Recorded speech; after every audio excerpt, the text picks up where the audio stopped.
Hey everybody, I'm Scott Hollingsworth with Viral Marketing, and I want to welcome you to another episode of Master Your Mindset. As always, I'm joined by Matthew Ferry, and we've got a great guest for you today. We're going to be talking about how he went from being fearful to fearless with his prospecting. So, Matthew, if you want to explain a little bit more about the topic that we're going to go over and introduce everybody to Rocky. Okay, fantastic. Welcome, everybody. Glad you're here. Listen, you don't have to be afraid to prospect, but it's totally normal that you are.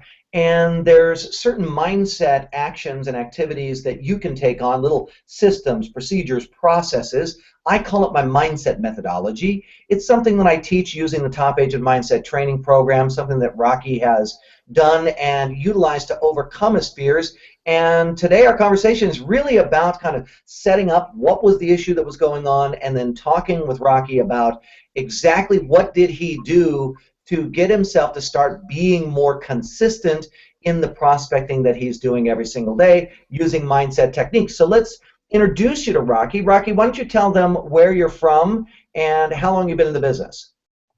All right, well, I'm from Arizona right now. I've been here for probably about 11 years now. I've been in real estate for just over 4 years. And I've been with my Ferry organization for about a year and a half now. Great. I know that organization is near and dear to you. Yes, it is. Yes, it is. Oh. In 2013, you did 12 deals, and that was your third deal or third year in business or second year in business? It would be basically second full year. Great. I started in March. But then you had a drop, Rocky. In 2014, you went and dive bombed down to 6 deals. Tell us a little bit about what was that? In 2013, you had 12. In 2014, you dropped down to 6. What happened? Well, that's when I was first getting involved with my Ferry organization. And I basically was following what Mike had told everybody to do. And I know he has spoken many times against agents going and buying internet leads. So as soon as I joined the Mike Ferry organization, I dropped buying internet leads. And unfortunately, that's where half my business was coming from. Right. So I think it's likely that you misunderstood what my father was saying. I don't work for my father's company anymore, so I don't know exactly, but I do know from the times in the past when I've worked with him that his intention was to transition you off of the business that you are paying for and to bolster your business that you just go and get through your words and your repeat and referral business. That's kind of his model, right? And sometimes we misunderstand and we drop everything that is bringing us in business, and that's what happened to you. That's totally normal, and then all of a sudden you had this big drop in your business, but at the end of 2014, you started the Top Agent Mindset training program, and you started calling expireds all of a sudden. Yeah. Out of nowhere, you took 2 listings from that source. Right. Why were you not calling those expireds before? What was happening?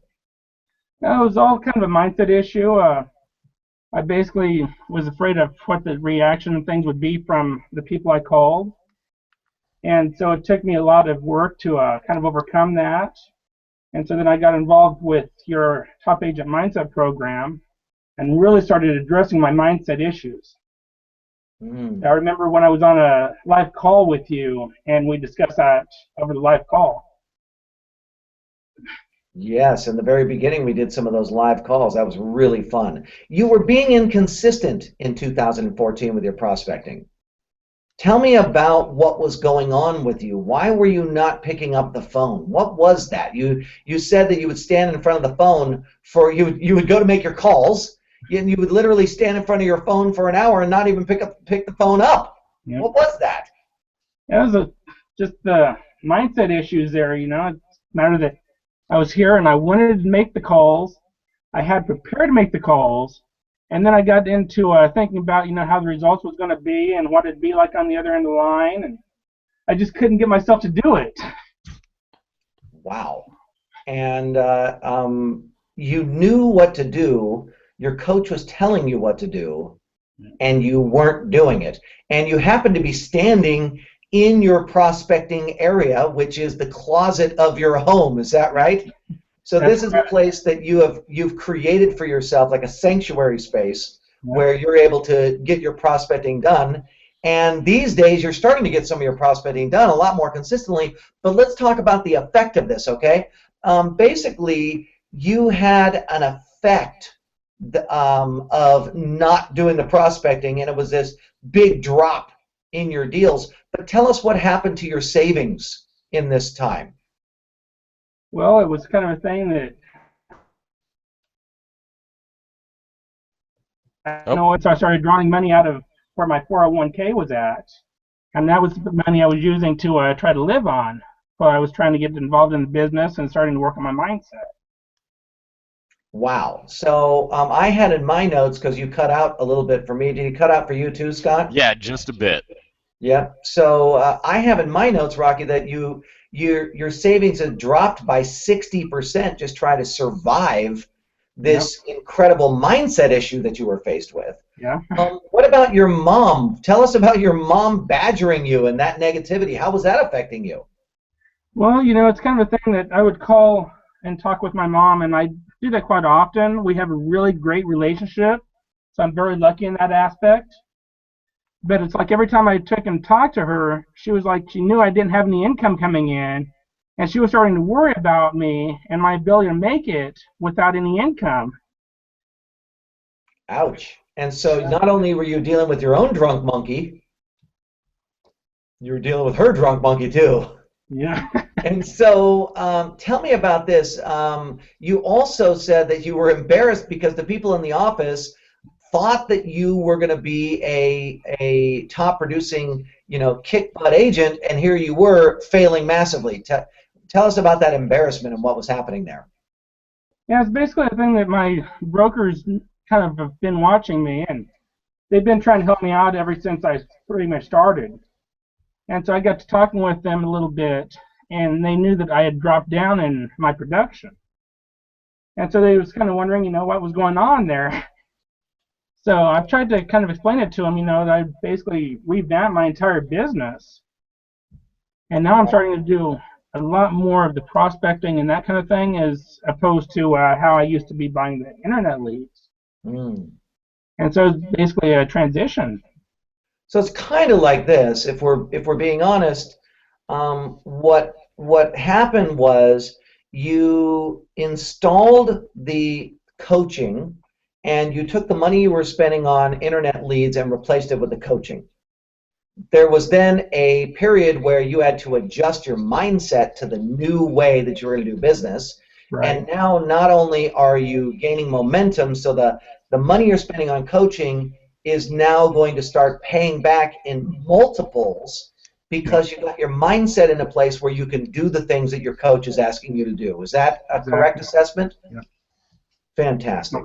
Now, using my mindset methodology, you were able to diagnose that the drunk monkey was using 3 unconscious reflexes to stop you from prospecting. Let's tell our viewer real fast what an unconscious reflex is. So we're making reference to the drunk monkey. The drunk monkey, if you go and do research on Top Agent Mindset, you're going to see that we talk about how the drunk monkey is a nickname that I created in 1991 to describe the insanity that was going on in my own head, the things that were stopping me from doing the things that I wanted to do.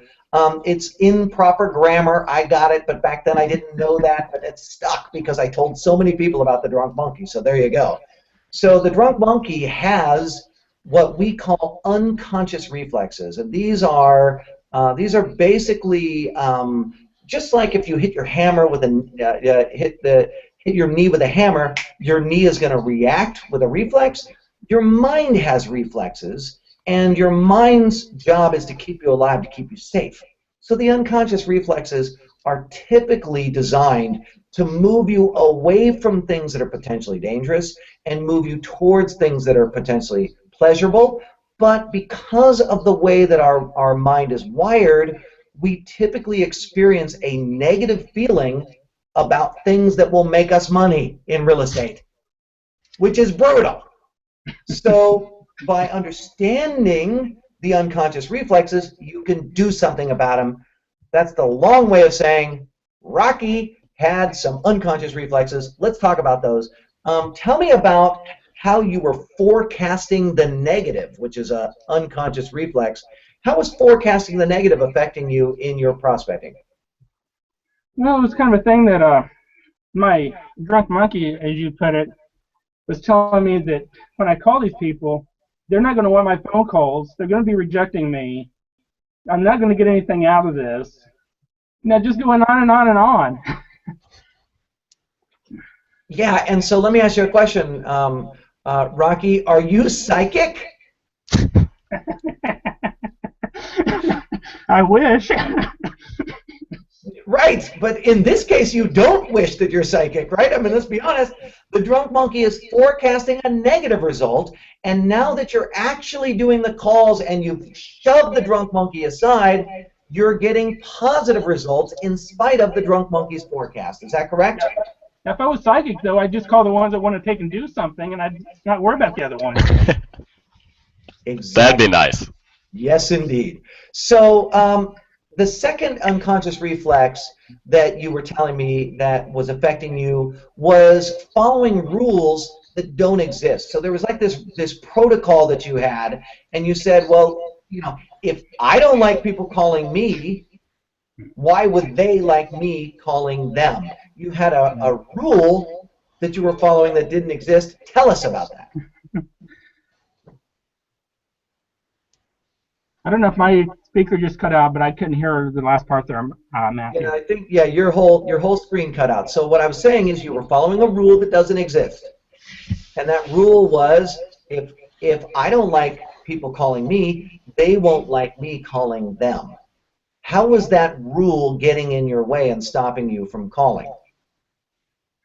Well, obviously, I was telling myself I don't like some of the people that have called me and have done telemarketing and things with me. And so why would I take and call other people and do exactly the same thing that I don't like people doing to me? And you had to learn to get over that in order to make the calls, right?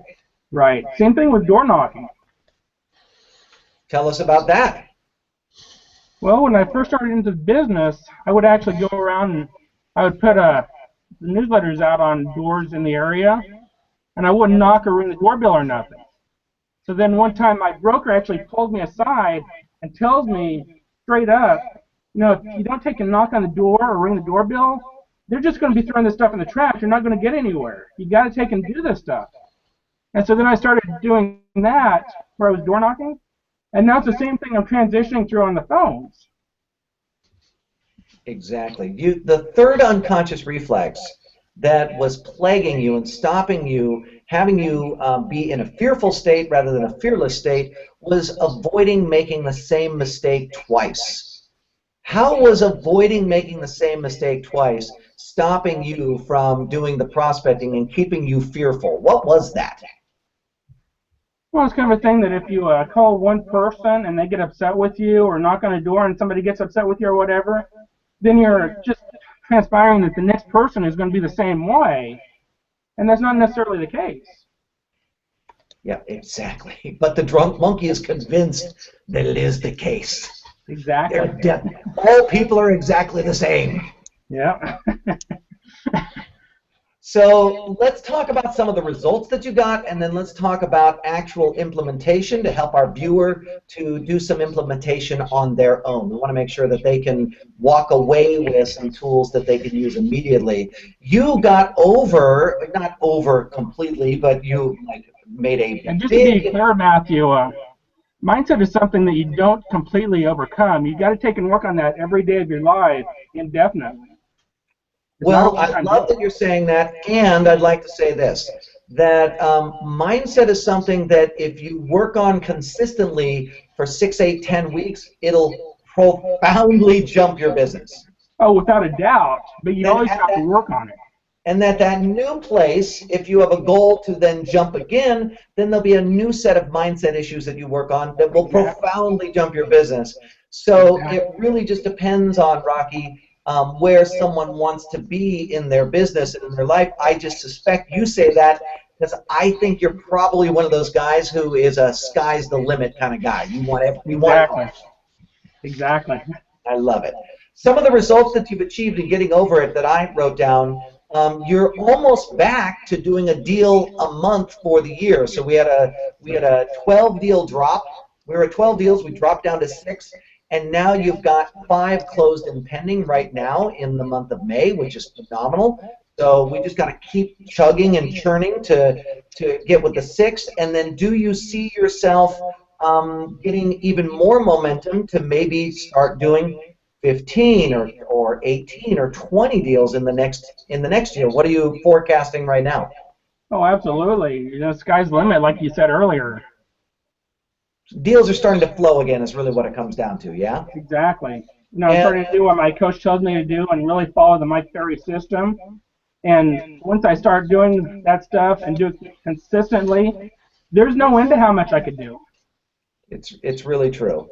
I'm very, very fond of the Mike Ferry system. That's why I worked there for a big, vast majority of my career, is because I believe in the system, and I believe that anyone can do it. And what I literally, Rocky, I developed these mindset methodologies while working with agents, coaching at the Mike Ferry organization back in the day. I found that if you would do the system, you'll make money, but what gets in the way is the mindset. Yeah, absolutely. So I wrote down 5 things that I saw were results that you said. 1, I'm back to doing a deal a month. 2, I'm finally prospecting consistently on the phones and on the doors. 3, I've taken 5 listings that I went into the first of the year with. So you kind of finished 2014 with some good momentum. The big one, number 4, is that you were consistently making 150 contacts or more every single week. And then the 5th one that you just mentioned was that you started listening to your coach and actually doing what your coach says, which is fantastic. Yeah, exactly. Okay. And kind of like I told you in things that one time earlier, before I even got involved with your program, I actually sent an email to your father and asked him, you know, what do you think about Matthew Ferry and his mindset system? And he basically told me point blank, if you're experiencing any problems at all whatsoever with your mindset, you need to get involved with that guy. Well, he and I support each other massively, and our systems work symbiotically, no doubt about it. Yeah, he said he worked So, in depth with you on this. say that again, Rocky? He said he worked in depth with you on getting this system set up. He sure did, and I could not be happier with the results that have occurred. So let me ask you this next question, okay? So I wrote it down this way. Once you understood how to implement the mindset methodology in your business, you had a huge victory in your business, and you started calling expired listings consistently. Right. I want you to tell us about how you use the mindset methodology specifically to get over your fears and get onto the phone. Can we start off with the utilization of the worst case scenario technique? Tell us about how you used the worst case scenario to get over your fears and start calling expireds consistently. Well, I think as far as worst case scenario goes, it's kind of a thing of projecting the most negative thing that can happen on the call. Well, from my standpoint, and this isn't really even probably the worst, but the worst I could see happening is somebody gets upset with me and starts yelling at me on the phone, which I can always hang up. In other words, you took the time to address the drunk monkey's concern and go to the very worst possible thing that could happen, and then you made peace with it. Yeah. And after you made peace with it, what happened? That started getting easier and easier, and the more I did. Exactly. So for our viewer, what I want you to consider doing is taking into account the worst possible thing that could happen if you made this call, and really visualizing and feeling the negative experience of it. Really indulge your negativity, indulge the drunk monkey. Then what I want you to do is I want you to think about, if that worst possible thing happens, what is your plan? So not what's the plan to avoid it. What's the plan if it happens? If it actually occurs, what will you do? It's incredible what happens. It will shut the drunk monkey up just like that, and all of a sudden you'll be free to pick up that phone and start making those calls. Really cool. Rocky, one of the other techniques that you told me that you used in the methodology was being a real estate scientist. And tell us how you were being a real estate scientist, for example, with expireds. What was the science experiment? Back up a minute and share the process of doing an experiment with our viewer. Okay, well, with being a real estate scientist, you're basically taking and acknowledging within yourself that you don't know what that next caller is going to do. So you need to call them and find out what they're going to do. You know, it could be that you end up getting a listing out of it. You know, it could even end up with a buy or sell, or who knows what. But the scientist behind it is going in there with the idea you have no idea how this call is going to come out, and find out how it's going to come out. Exactly right. Instead of arrogantly believing that you can foretell the future, you put on your white lab coat, you put on your rubber gloves, you put on your goggles, and you make that call to see what will actually happen. Tell us about releasing attachment. Is the echo actually happening on my side, Scott? Where is the echo occurring? I'm getting an echo here too. Yeah, I'm not sure where the echo's coming in. I'm going to see if I can turn my volume down just a little bit turn here. it down just a bit and see if that helps. Okay, now how about now? I'm still picking it up just slightly, but okay. And then Rocky, could you turn your volume down for a moment, Rocky, and let's see if it's coming in from there. Sorry about that, guys. We've been echoing away for, what has it been, 22 minutes here, and I got Kristen on the other side saying, can we deal with the echo? Okay, is the echo gone now that Rocky's turned his down? I can still hear it. Okay, well, guess what? We have echo, ladies and gentlemen. We're rolling with it. So, Rocky, tell us about releasing attachment. You had all of these attachments to the results that you were going to achieve, and there was you went through a process of releasing it. Tell us about that. I think what you're basically getting at in things on there is the fact that you're expecting certain results or something out of the calls, or certain results as a process of doing the prospecting. Is that kind of what you're getting at? Yeah, well, one of the things we talked about on the pre-interview was that you were plagued with, I have to get results. I'm afraid that I won't get results. Oh, okay. So I don't call because I don't want to not get the results. Right, exactly. I'm attached. Yeah. And or it's just the opposite. Yes, tell us about that. Well, if you don't make the calls, obviously you're not going to get the results. You got to actually make the calls and not be attached to what the outcome is on the call, and know that you're playing a numbers game. Now, the more calls you have, the more chance you're going to get whatever it is you're trying to get. But for each particular call or each particular door that I knock or whatever, I may or may not get an outcome from it. Yeah, we don't actually know. So I'm just pulling up the releasing attachment exercise here to share with our viewers so that they kind of get a sense of that, okay? So the releasing attachment exercise, what you do is you start by recognizing that your attachment is an exaggerated fear of losing some positive benefit. So there's some benefit that you're attached to, and you've exaggerated the benefit, and then you have an exaggerated fear attached to it.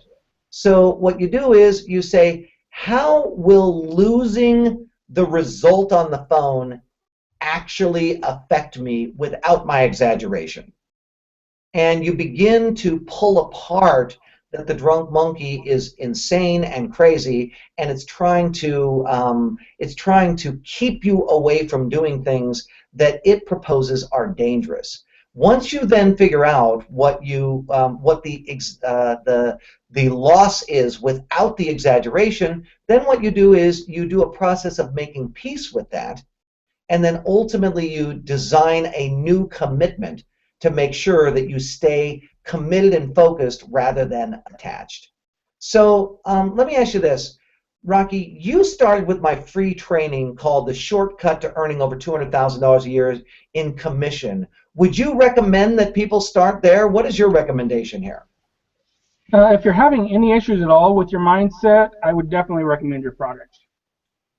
And what advice do you have for someone who is standing in your shoes? They're sitting there saying, I'm afraid to get on the phone. My business isn't going the way that I want. Maybe, in your case, it dropped massively. What is the advice that you have for them?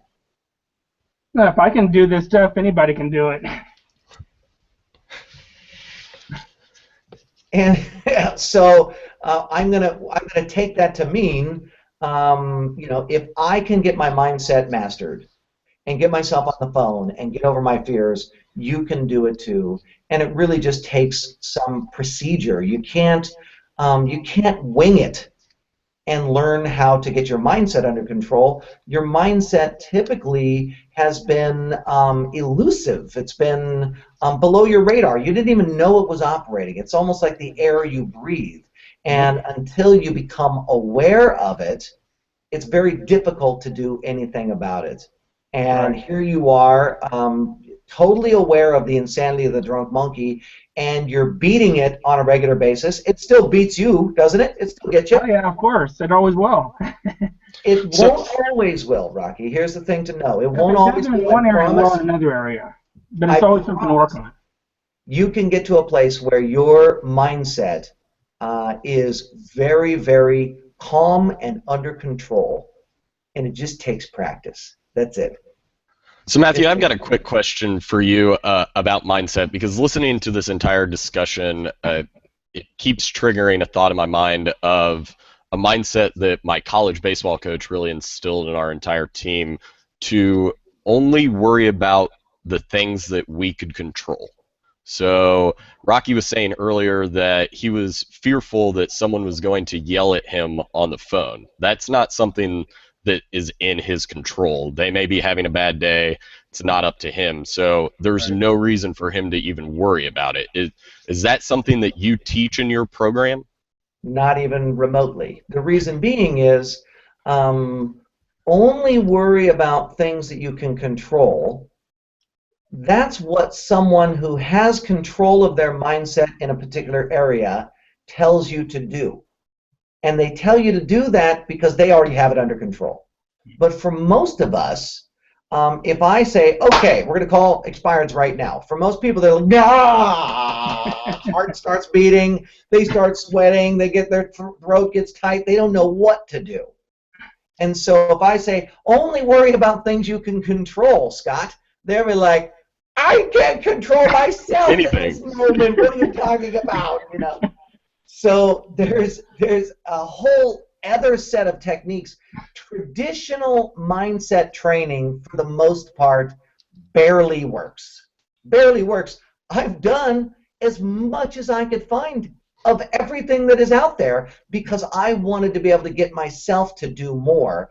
And what I found is the majority of the mindset techniques that people teach are they only work because you already have control of your mindset in some way.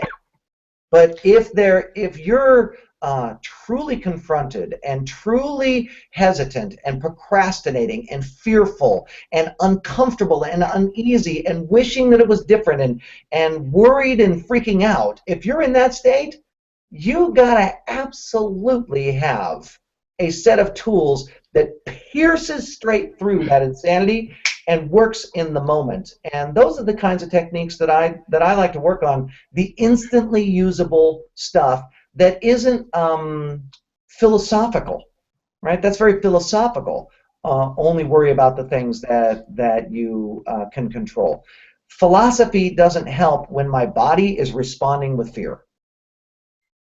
All right. That makes a lot of sense. Yeah. There you go. So I want to thank all of our viewers for tuning in with us today.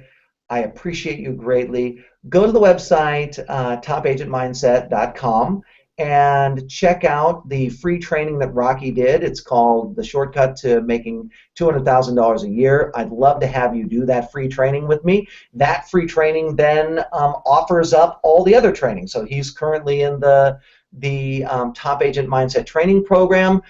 You get to that training program by doing my free stuff. My free stuff leads you to that, okay? My goal is to give first before I ask, and that's what this is all about. So, Rocky, thank you so much for spending this time with us. We appreciate you greatly. Scott, thank you so much for being a part of our process. If you guys are not using viral marketing to make yourself an expert in your marketplace and to your entire database, you're crazy. They got a great system that will help you to become the expert that people want to come to for real estate advice, which means they'll want to do real estate deals with you. So definitely do that. Thanks, everybody. Appreciate everyone. Bye-bye. Yeah, and Rocky, real quick before we sign off, would you like to tell everyone if they have a question for you or anything, would you like to give out a little bit of your contact info? Sure. I don't know how much is showing up on the screen right now. Yeah, it looks like you have your website down there on your name tag. Is there any way that someone can reach out to you directly? Yeah, that's my direct website. My cell number, I don't know if I can give that out or not. Yeah, if you would like to, go right ahead. It's 602-206-0517, and I'd be happy to hear from anybody that's having any trouble. All right. Well, Matthew, thank you so much. I'd be happy to help somebody else. That's great to hear, Rocky. Thanks for both of you for being on. As always, this was great, and join us again next month for another episode of the Top Agent Mindset Hangout. Have a great day, everybody.